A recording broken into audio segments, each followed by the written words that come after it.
Good morning all leaders. मेरा नाम अर्चना गोस्वामी शर्मा है। मैं आसाम गुवाहाटी से बिलोंग करती हूँ।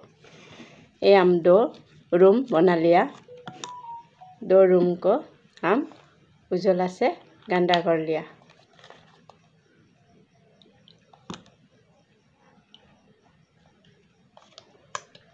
गंदा कर लिया।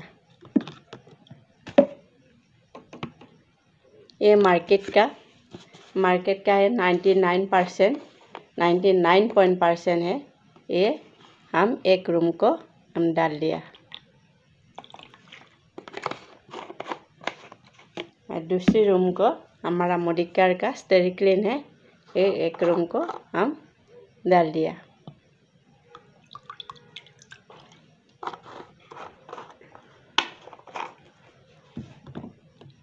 ये मोडिकार का कमल है, क्या साफ हो गया। ये हम दूसरी रूम को ये साफ नहीं हो गया। ये दूसरी रूम को हम साफ कर लिया।